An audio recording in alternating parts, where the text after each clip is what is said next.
To week 10 now.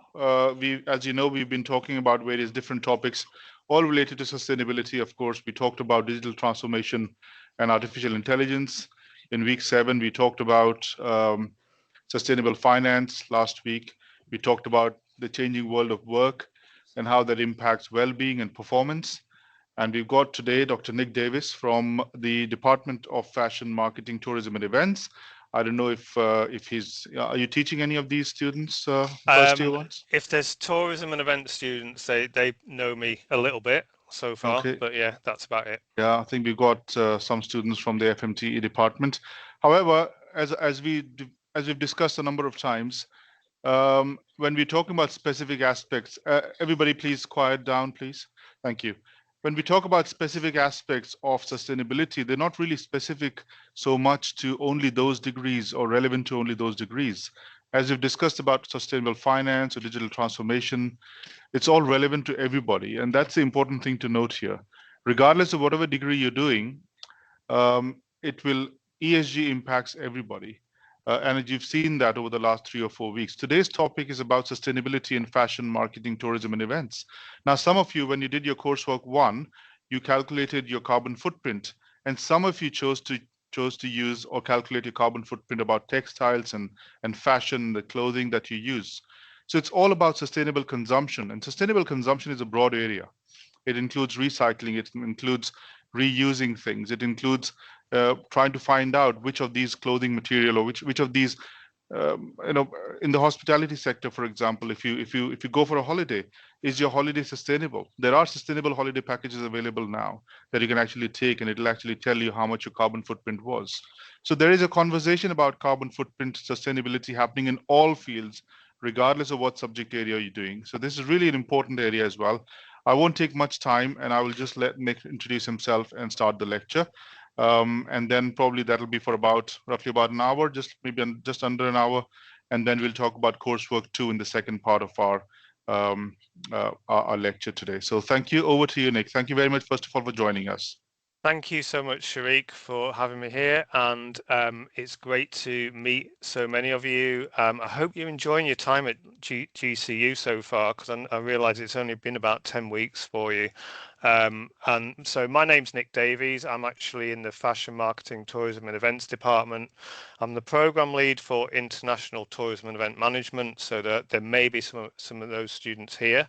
Sharik made a really excellent point there about the fact that these are they are separate industries all in themselves. So there's a fashion industry, marketing industry, and so on. But that they are relevant to the whole of business in it particularly. So we may have people who are specialists here who know a bit about this. So I'm just going to give you a brief overview, which hopefully adds on to what you already know. And if you don't know anything about these four industries, then hopefully this gives you just enough to understand at that basic level. And there'll be quite a lot of things that I talk about where I'll just really summarize, and they're there for you to be able to go off and research on your own if you're particularly interested in those things. What else can I say before I get started? The other thing to say actually is that there's actually four industries here. So I've got an hour. I'm going to be giving each one about 15 minutes or so. So yeah, very, very introductory. There's a few readings which are on the GCU Learn area, which can maybe help you understand more about the global policy or the national policy for these industries for sustainability. But what I'd encourage you to do, if you're interested in anything that I say here, is to go off and actually research it more, because it's a vast topic to be talking about in an hour. I have actually included a couple of interactive things. We'll see how we go with time. That may not happen. I may just gloss over that and then ask you to go off and do that yourselves. Okay, so let's get started then. Right, some of the things that are relevant to what we're going to talk about today that you've already learnt about and that you can apply to today's lecture are the fact that you have been looking at responsible business. Okay, as Sharik said just at the start there, responsible business now is a given for any industry. So whether we're talking about fashion, tourism, whichever industry, there is a need to be responsible. So think about all of the things that you've learned so far, and you can apply them to these industries. Very important for this module and for all of your degrees at the moment is the concept of climate justice as well. And also just as important is the fact that in terms of implementing sustainable development, we have to really consider the inequalities that are present within any of the strands, any of the SDGs, which we're trying to look at in terms of the targets. We have to think about the fact that for some countries it's easier than others. They've got the infrastructure, they've got the means to be able to implement sustainable development. The corporate social responsibility that you've already learnt about as well will come into play here. So we'll be thinking about how businesses now need to, first of all, make a profit, but also, just as importantly, be seen to be doing the right thing in terms of conscious capitalism and in terms of their environmental, social and economic footprints. And then also think about, as Sharik was saying just then, think about what you did when you were calculating your own carbon footprint, and think about carbon literacy as well, because many of those things that you've already learned about are going to be relevant here.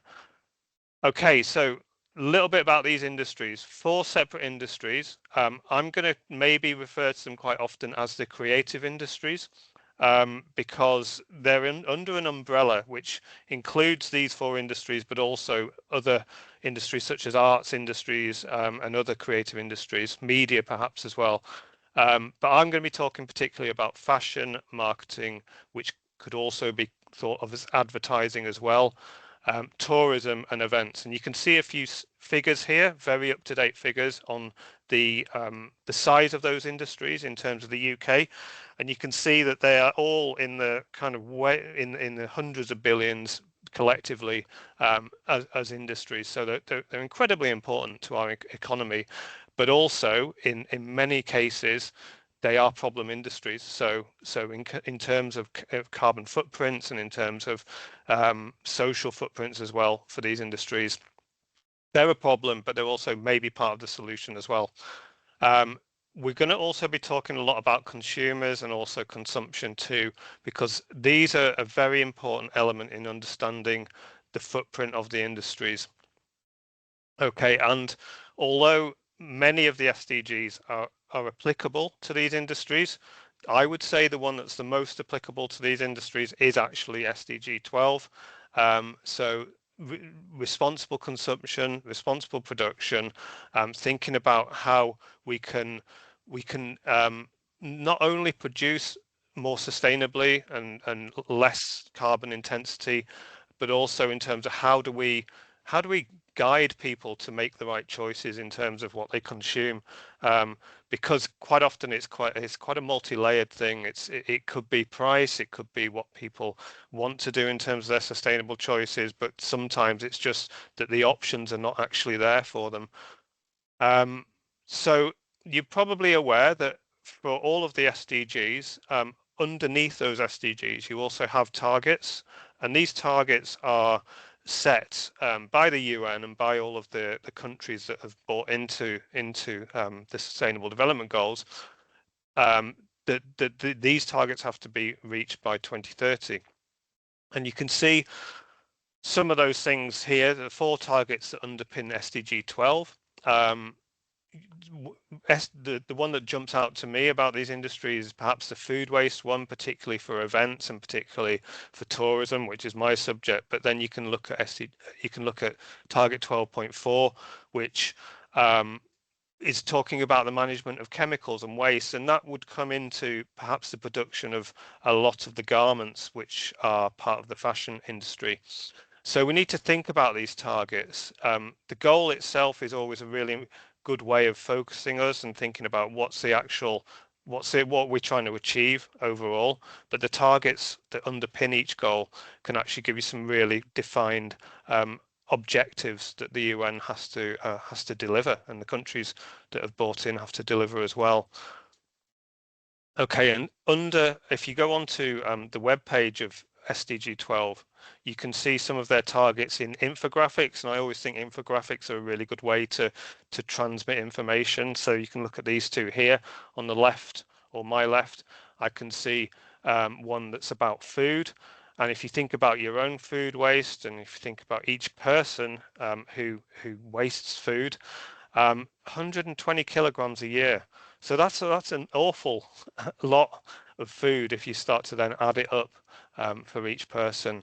And then if we translate to things like the events industry, and meetings, businesses, all sorts of different parts of the business sector, food waste is such a huge problem, and I'm going to go back into that in a short while. If you look at the right here, you can see also the point that I made about inequalities. If you look at the footprint of the high-income countries versus the low-income countries, you can see that it's almost 10 times the size collectively of that of the low-income countries. So we have a real issue in terms of consumption for inequalities and being able to level the field as such. Okay, so I'm going to go through each of the 4 industries, and for each one I'm going to talk about some of the problems. I'm going to touch on some of the solutions. It's going to be quite quick fire. Okay, so as I said at the start, if there's something that you're particularly interested here, you may want to pick up on some of the points that I make and go off and do some background reading around those points. Okay, so starting with fashion, it's responsible for around 8% of global emissions. That's a very recent figure. 8% is an awful lot for one industry. Sharik touched on the fact that clothes, garments, textiles are a huge part of a global footprint. But also we need to look at why exactly they are bad, and why the production of textiles, what it actually means, what does it actually entail in practice. So to produce textile, you need to use cotton crops quite often. So many garments that are produced use cotton to make those garments, and the crops that are used to make that cotton have to be treated. So there's a lot of water involved, first of all, to grow the crops. So irrigation, making space for the crops where they're produced, means a lot of water. Now, you may well know that water is something that, yes, we're going to get lots more of if we have global warming, but that's going to be seawater. So in terms of water, we do have finite resources, and in some countries particularly, water is something which is actually a precious commodity, and we need it to survive. So using lots and lots of water to irrigate the crops is extremely costly to a lot of countries, and so that's a big part of the footprint of the fashion industry. The second point is insecticides. So many crops are grown, and when those crops are grown, you get insects. It's natural. Insects want to feed on those crops, but industries need to be able to get rid of those insects in order for the crops to grow. So we have this huge, and it's a huge global problem, where you want to grow things, basically. These will help you to produce things, but in order to grow them, you have to kill insects, and you have to use chemicals to kill those insects. And because of this, you have a huge pollution problem in many parts of the world where insecticides are used en masse. And the third part of cotton crops, which is unsustainable, is the transport emissions. This is something that you've been talking about already. But if you think about the travel of the cotton crops to places where they are then manufactured into cotton and into clothes, lots and lots of emissions because of that. So we might want to be thinking about how far these crops travel. We might want to be thinking about how near the production places are to where the clothes are actually sold, because that all adds on to the emissions as well. We then might want to think about the manufacturing process itself, because manufacturing takes lots and lots of energy, and that energy quite often comes from sources which have a lot of carbon emissions. So you can attribute carbon to a lot of the different stages of the production of fashion. Finally, clothes miles as well. You might want to add all of these up in terms of the emissions, and you can come up with figures which actually represent the miles that your clothes, the ones that you're wearing right now, how many emissions have actually gone into producing those clothes. Okay, so that's really briefly how the fashion industry can be unsustainable, and you can see here visually two of the things that I mentioned. So on the left side you can see irrigation of the crops, lots of water being sprayed out onto the fields. Imagine that that's actually happening in fields all over the world right now to produce the clothes that we're all wearing. If you look on the right, you can see people spraying the crops in the fields, getting rid of the insects, and again you can imagine that that's going on all over the world to support this industry. And then you can see why that 8% figure can be attributed to the industry. Okay, if you want to break down the emissions further, this is something that I can't get into loads of depth, but you can see that you can break it into 3 sets of emissions: scope 1, 2, and 3. You may already know about these, so I'm not going to go into them in any depth, but you can think of them in terms of the primary fuel that's needed to wash the clothes, in order to take the clothes around, the materials to the factory, the clothes from the factory to the retailers. They're the primary fuels. The secondary emissions are from electricity used in order to run all of those processes. Manufacturing, the laundry is included there. And then you also want to think, and this is probably the bulk of the emissions, the supply side of things too.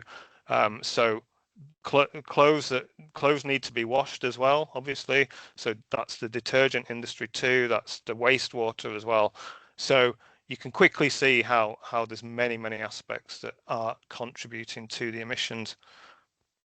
Okay, a term that you may well have heard of is fast fashion.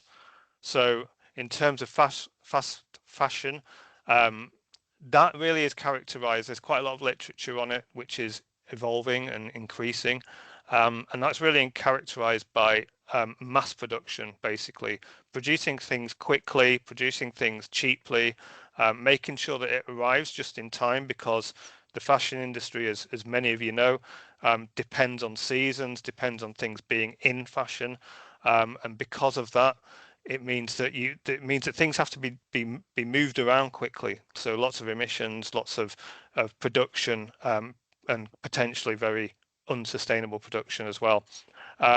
One other point to make about fast fashion generally, but also about fashion, is that a lot of the production is being done in these lower and middle income countries. So within these countries, first of all, there are inequalities. They're not being paid as much to produce the garments, but also there is also exploitation going on there of the workers, maybe less in terms of labor laws, child workers even, and quite often the wealth is not distributed in the same way as potentially some other countries. Okay, so fast fashion is really the antithesis of sustainable fashion. If we want to look about what's being done about the fashion policy, you can go into GCU Learn, and there is actually a UN document there which kind of details what's happening in terms of global sustainable fashion. Things to point out here are the word circularity or circular economy. So thinking about all of those stages that I've just talked about: production, the crops being grown, manufacturing, the transport of the materials, and thinking about how to cut out the waste at each point. Recycling, which Sharik mentioned at the start, how do we recycle clothes? There's a lot being done actually in terms of sustainable fashion, and in terms of companies using pre-loved brands and garments, and as a way of reducing their footprint as well. So if you're interested in sustainable fashion, you know, it's definitely something that you go off and find out more about. I'm aware that I'm on a time limit here, and I've got to get into some of the other sectors shortly. So I did have a video, but this is where I am going to actually move on, and I'm not going to play the video. But if you did watch this video, it's up on GCU Learn with the slides, and you can see one of the initiatives which is being used for making the fashion industry more sustainable. And likewise, I did also have a Padlet, but again, as we're on a bit of a time limit, I'm going to leave this one up to you. If you want to think about what you've been taught today, and if you want to add some thoughts about that, think about perhaps your own practices too, because that's a really good way of trying to understand sustainability in action. So you can scan this and you can go on the Padlet, which will take you to a kind of, it's like a notice board, and then you can add in a 50-word comment about your own practices in terms of sustainable fashion. Okay, so moving on, now I'm going to talk about the tourism industry. Okay, so tourism is a huge industry in terms of the value of the tourism industry. It's to many countries, in fact, it's actually the main industry. I think for the UK, it's a very important industry. But if you go to many of the developing countries, some of the island countries, you can see that it's actually 80–90% of their GDP. So it's hugely important industry. But then in terms of the global emissions, it's actually a very polluting industry as well. So the tourism industry equates actually to 10% of global emissions, and many of those, so almost half of those emissions are actually transport related, so people getting around. You can actually attribute most of those transport emissions to one mode, which is air travel. So if you were to look at all the different modes of travel, air, train, bus, cars, walking, cycling, and any others, air travel is a huge proportion of actually people's emissions. And since the 1950s, because before that we didn't really have passenger travel by air, it's made tourism basically one of the least sustainable industries overall. And we can have a look at some data and some charts, and you can have a look at this one from the UN World Tourism Organization. This is actually a really up-to-date one. And it shows that even since the 1990s, emissions are on the rise, going up kind of all the time. But then you can see as well that during the COVID pandemic that people obviously had to stop traveling and the emissions went right down for a time. Now, if this chart was going to extend again for another 10 years or so, I would expect that it's just going to go straight back up again. And we're already in 2024, it doesn't show it on this chart, we're already at a point where we're getting back to that 1.6 billion that was happening just before the pandemic. So a really polluting industry, it's an issue, and I'll talk you through why that is, but also some of the things that have been done in order to change that. We can also look at this in terms of kind of forecasting as well. Again, you've got the dip there around about 2020, and then coming back up from 2021 onwards, and you can see that actually it's rising. And this one actually breaks it down by different continents as well, or regions of the world as such. And you can see that some of them are actually increasing faster than others. The red one there, if you have a look, is Asia Pacific. So it's just to be aware that there's actually some parts of the world where flying is actually even more intensive than other parts. So maps are always good to show where the emissions are coming from, and you can have a look on this one. And the darker the color, basically, the more emissions per person. So you can see that this is very much, again, an issue which can be attributed to the richer countries, and that they are definitely a more proportional part of the problem. So if we think about consumption in terms of tourism, now we can think about travel as something that we all do. You've all obviously traveled into university today. Leisure travel is different to the rest of travel, because with leisure travel, you're making a choice, you're using your spare time, you're traveling in a way that's actually fun for you. It's not just coming to university, going to work, it's actually discretionary. So that makes it very difficult in terms of changing people's mindsets, in terms of telling them to be more sustainable, because if you're on holiday, if you're going to an event, for instance, if you're doing something for fun, you're a lot less likely to be thinking about things like sustainability. It's actually been proven. And another problem is actually that the tourism industry itself is actually an unsustainable industry. So we have a problem here, but we have to think about how we can turn it around as well. If we break it down into some of the specific issues, it's not just the CO2. CO2 is a huge problem, but it's also social issues, economic issues as well. An important concept to think about, if you're thinking about any tourism destination, let's take Glasgow as an example. Every destination has what's called a carrying capacity. So what that means is how many people, how many trips, how many visitors is the limit before we get these problems, and we get before the destination becomes unsustainable. And we can think about this in a few different dimensions. So we can think about the environmental degradation. That could be the CO2, but it could be air pollution. It could be other forms of pollution as well, even noise pollution if there's lots of people. It could be the cultural erosion too. So many tourism destinations have had their own cultures for thousands of years, but then you start to mix people together, and those cultures start to get eroded because things come into that culture which weren't previously there and change it. Trying to think of an example. Actually, I'll show you some pictures again in a minute. But thinking of, for instance, companies like McDonald's, Coca-Cola, Western countries, and now if you to go anywhere across the world, you'll see them in every part of the world. So that's the kind of the impact that tourism can have. People traveling around and spreading the cultures around, which can be a good thing as well. And we obviously want it to be a good thing. There's also the same problems that you see elsewhere as well. You get social tensions. If you look at a place like Barcelona, they're actually trying to reduce tourism because of these social tensions between the residents, between the visitors to Barcelona. We also see inequalities. So we see that there's people earning more in more managerial positions, gender inequalities, and even inequalities within destinations as well, in terms of who's profiting and who isn't from tourism businesses.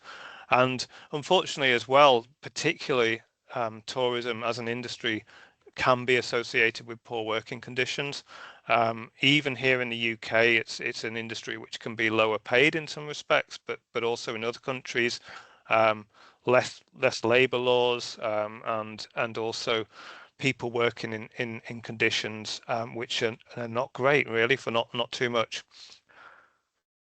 So let's show you some examples of these. So you've maybe heard of the word over-tourism, but don't worry if you haven't. A tangible example which is on our doorstep is that we have a tourist route which has been branded as the North Coast 500. So that basically refers to the whole north coast of Scotland, which is populated with really small villages and quite small roads all the way around. And recently it's been branded as a tourist route. So to get visitors to go and visit these places, spend money, it boosts those local economies. But unfortunately, there are also a lot of negative impacts of taking a lot of people to isolated places which are not really set up for tourism, so not having the infrastructure. You can see on the right hand side picture a camper van. So one of the things that's happened is that lots of people have turned up in camper vans, and unfortunately there's just not the infrastructure because they need electricity, they need waste places to get rid of the waste. And because they haven't had that, then there's been a pollution problem. There's also been an issue with just the fact there's too many people in these places which are not really geared up to holding that many people. Thinking back to that term, carrying capacity, what can destinations carry sustainably? So North Coast 500 is one of those examples. If you're interested in this, you can go off and find out more about it. Thinking about actually the social tensions. So on the left, you can see there I think it's Barcelona, but if it's not, it's a tourism destination where there's actually now protests, and there's actually the residents have literally had enough of the antisocial behaviour, the influx of tourists, the fact that tourists get preferential treatment, whereas there's a lot of people working in the tourism industry for not much money. And so that's obviously increased over time, the tensions between the residents and the visitors, to the point where you now have these protests. On the right, you can see a landmark, a natural wonder of the world, Ayers Rock, which is in Australia. It's got another name, Uluru, and you can see that people go to visit this landmark, which is in quite a remote place. And one of the things that people do increasingly is try to climb it. Now, actually, there's big debates on whether you should do this. There's actually laws about it as well. And if you think about social media and people doing things for the kind of the Instagrammability of what they're doing, climbing Ayers Rock is one of those things that people try to do. So again, another example of the footprint of tourism. You can then see also on these two pictures on the left a phenomena called slum tourism, which is where people go and visit really, really poor places in order to see them. There is an aspect of raising awareness of poverty, but also there's great debate about whether or not ethically this is actually a sound idea. And on the right there, you can see a tourist destination which is impacted by over tourism, so crowds of people, too many people really for that destination. And you can see buildings there which are kind of culturally important, and all of this is subject to degradation if too many people are passing through. And again, this is just an infograph from an article, but it's just showing the kind of the differences. If you see at the background, there's some people having a really lavish and expensive touristic experience, and there are workers, probably migrant workers as well, who are carrying them on their backs, and all of the industry. And it's really just it's a metaphor, I guess, for what the industry can do. So how do we fix this? It's a very difficult problem to fix. It's kind of globally under the jurisdiction of the United Nations, particularly the United Nations World Tourism Organization, and that's where you can go and find out what the targets are. If you look at the Sustainable Development Targets, these three are the kind of the broad targets of tourism at the UN level, and they're looking to use resources optimally, making sure that they can conserve natural heritage. That's the first one. The second one is much more about socio-cultural aspects. So can communities hold on to the authenticity of their culture? Can they keep their cultures? Can they keep their values? Can tourism be a force for good, basically, in order to preserve those? And then the third one is looking more about the economy and making sure that it's actually fairly distributed, because unfortunately in a lot of destinations the money does not get the wealth earned from tourism does not get distributed. So these countries are tourism is really important to their national economy, but you don't see them generally getting richer or their quality of life increasing. And so it's about making sure that that's actually rectified. And so at the UN level, this is what's going on, basically. Not going to really go into this, but if you were to look at sustainable tourism as a whole, you can see there's so many different aspects here.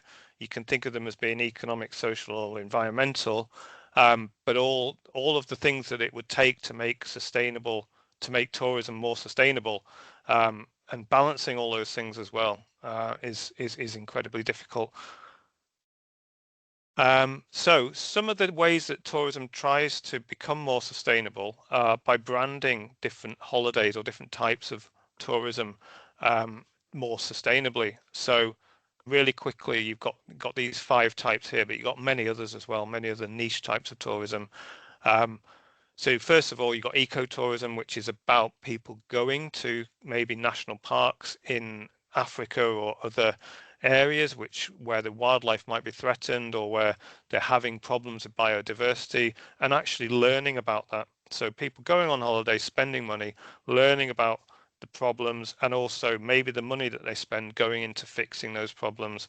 So ecotourism is probably the largest sustainable tourism niche that you could think of at this point. The second one, pro-poor tourism. So tourism that is actually specifically designed to stop poverty as such. So tourism which is not just there to create economic wealth for the whole country, but for those poor communities, and giving them kind of also the ownership of tourism as well. And quite similar, the third one, community-based tourism, which is basically with communities, the communities actually having the power to be able to make the decisions themselves about how tourism is developed in their localities, and being the managers as such of how that works. Fourthly, the volunteer tourism. So you've probably seen many natural disasters across the world, places which were already poor, which have experienced maybe severe flooding, tidal waves, and natural disasters which have decimated the destination as such. People going on holiday to actually help with fixing those problems, help with the rebuilding process. So volunteer tourism has that direct effect often of being able to address problems. Finally, out of the 5 of them, is slow travel, and this really refers to travel which is not fast, obviously, so not just flying from A to B, creating a load of emissions and then flying back again, actually staying longer in places, maybe traveling by train, seeing the place longer, creating less carbon emissions, spending money at a destination because you're spending more time there as well. So slow travel is kind of everything that is the antithesis of fast travel. Right, okay, so I realise I've got about 15 minutes left, Sharik. I will finish in 15 minutes time, because I'm going to speak about events and marketing, but not quite as much as I spoke about the other 2. Events particularly, quite a lot of it is the same as tourism. So you have events, people travel to those events, they create emissions, there's problems when hosts and guests come together, those social pressures. There could be noise pollution because there's lots of people together. It could be music, it could be a sport event. There's a lot of waste produced as well by events. There's a lot of CO2 emissions. One way that it could be different to tourism is because it's very, very extreme. So if you think about the World Cup or the Olympics, you've got thousands and thousands of people converging on a destination at one time. So those problems with over tourism or crowding or lots of waste being produced, they're exacerbated, so made worse because of the fact there's so many people. And if you think about international events as well, think about all those people flying. That means loads and loads of carbon emissions to get to that place. We can also think about things like the actual energy. So if you look on the left, you can see these kind of lighting, lots of effects going on the stage. This is a music event. And that's basically that's an article about the music industry needing to be more sustainable, because it's very polluting in terms of the energy that it can use. If you look on the right, you can see an article about the Qatar World Cup, and about perhaps something that you may know about greenwashing, so saying that they're more sustainable than they actually were, and just questioning basically the fact about whether or not it was a carbon neutral tournament. Again, look at these 2. You can see on the left, really that's a problem in terms of crowding. There's a safety issue there as well. You've got all those people converging on a space for a music festival, and the potential there for there to be actual real problems in terms of human safety. And then on the right, you can see in the background of that picture a load of waste piled up. and this is from another event somewhere, and you can see that they're trying to recycle there as well, and that really is recycling and kind of sustainability are really important for events now. If you want to look at the theory, and this is one you can go off and have a look at, you can look at Donald Getz, who basically made a typology of events. So all events are different. You've got big events, small events, you've got events that happen often, you've got events that only happen once every few years, like the World Cup. And Getz basically made a typology of these different types of events. And the important thing about this typology is that they all, you can see which events have low or high or medium demand, but also which events have different impacts as well. And you can even apply things like emissions and social impact as well to the different types of events. Yeah, so not loads of time for me to go into that, but one that you can go off and have a look at. Okay, so what are events trying to do? They're trying to do a number of things. They're trying to reduce their food miles, so trying to source the food locally. Plastic is a huge problem with events. So single-use plastic, I don't know if you've been to any music festivals or other types of events where they don't give out glasses, they only give out plastic. So if you think about how much plastic that actually creates, that's a huge issue. You've got events now which are trying to really prove that they're sustainable and trying to find ways to show other people how to be sustainable. So maybe getting all their power from solar panels or from wind power, and also having a real kind of multi-pronged attack on waste as well. So only using recyclable drinking cups, for instance. You've also got events that are really trying to make people travel to those events sustainably. So having shuttle buses from train stations, for instance. Glastonbury do this. They try and get about, I think it's 30-40% of their visitors actually go by bus now because of that, or by public transport. You've got events that are actually reaching out to the community because like tourism, you have problems with localities when large events are on and lots of people turning up in your kind of home area. So you've got a lot of community outreach to be able to offset that. And then you've actually got events which are their whole purpose is to raise awareness of sustainability. And one example of that is World Food Day. Finally, if you want to think about the academic criticisms of sustainable events, you can look at Smith and Mayer, who are basically saying that, okay, it's fine, let's make events more sustainable. There's lots of ways we can do that, but maybe that's not enough. Maybe events need to be a force for good and actually promote sustainably positively as well. So on the left, we've got World Food Day there.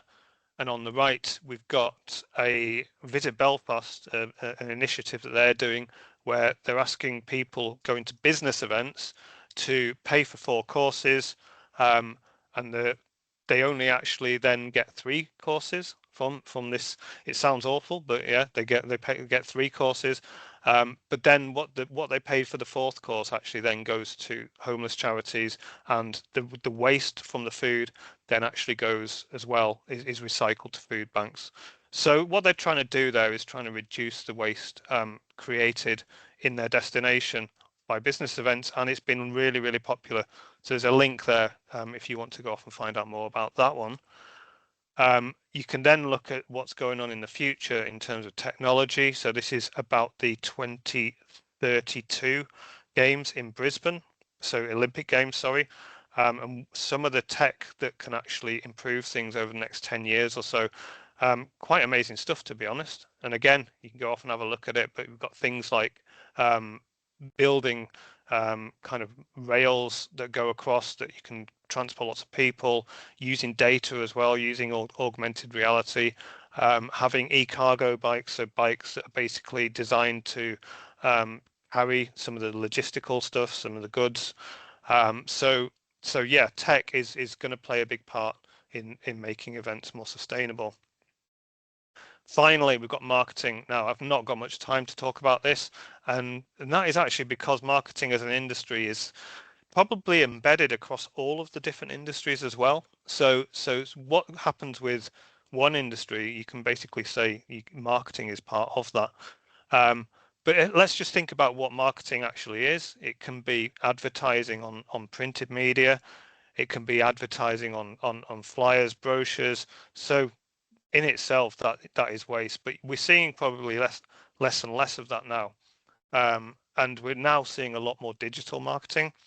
And digital marketing increasingly is being seen as a problem in itself because of the energy that has been used to produce marketing and branding, and even just the e-waste that's involved as well. So the hardware, the computers, the chips, the silicon, the things that are created to actually make this industry work and how they are disposed. And in some places, in some parts of the world, that actually creates hazards in terms of human health as well. However, if you were to look at the printed media and the digital media together, the digital marketing is still considered as being more sustainable because we're thinking there's less emissions and less waste produced. But then also, if we again look at the academic perspective, the advertising industry itself, if you think about the advertising industry and you get all the adverts together, quite often they're advertising unsustainable choices and unsustainable lifestyles, which can be carbon intensive. So that's something that the advertising industry needs to be accountable for.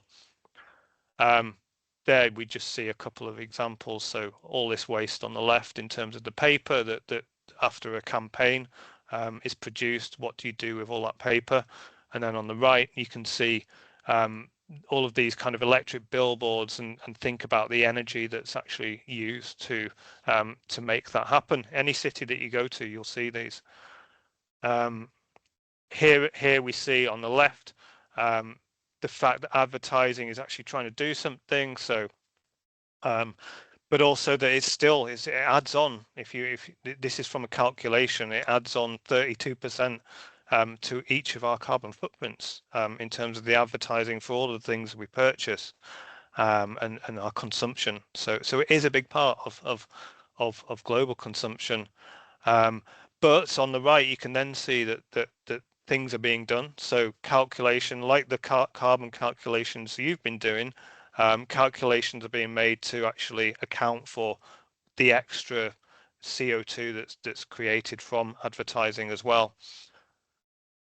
And then what can we see here? We can see something that's actually positive in terms of a billboard. It's not a billboard that's actually consuming lots of energy. It's actually got a load of solar panels on the top of it, and it's actually somewhere it's producing sustainable energy.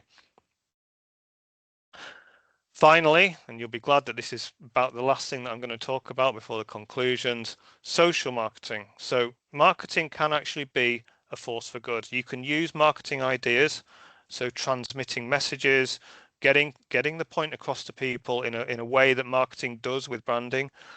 You can use it to actually to get good messages out there to society. So things that actually change behavior. And social marketing is something that's been around for a long time. It's traditionally been used for health. So if you think about when you get in the lift, it might say something about you could have gone up the stairs. That's a social marketing idea. It's giving you a message about something you could do to change your behavior to become more healthy, and you can use those principles to promote sustainable living as well.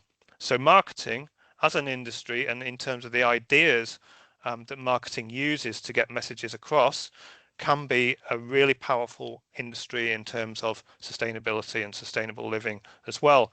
And just like the other creative industries, it does have a high potential to change society. So I reckon about 75% of my presentation has been doom and gloom and all the negative impacts. We need to think about how these industries can be used as a force for good. And we can think about social marketing, about food waste on the left here.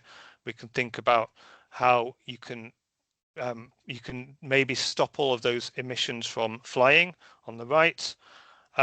And it says there at the bottom, you might not be able to see it, something about resetting and learning lessons from lockdown.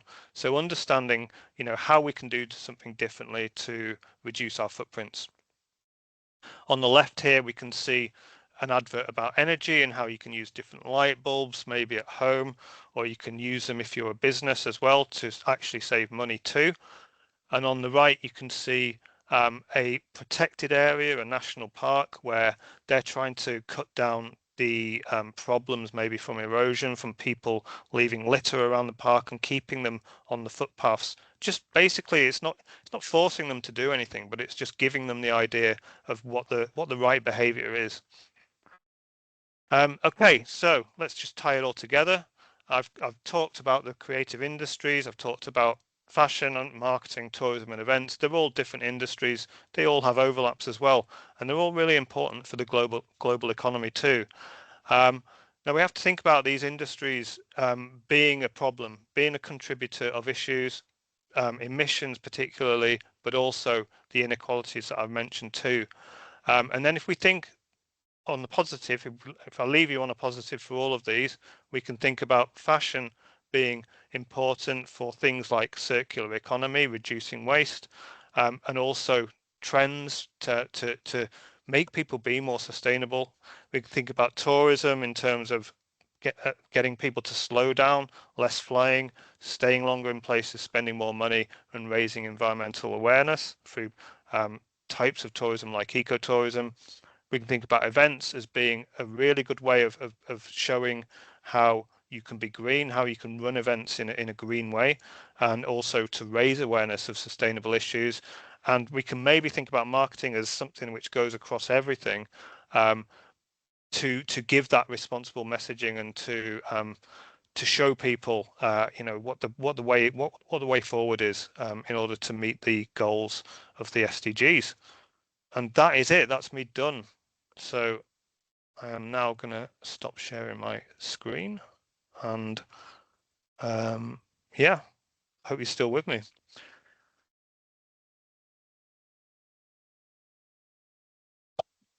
Able to hear me now? Hi.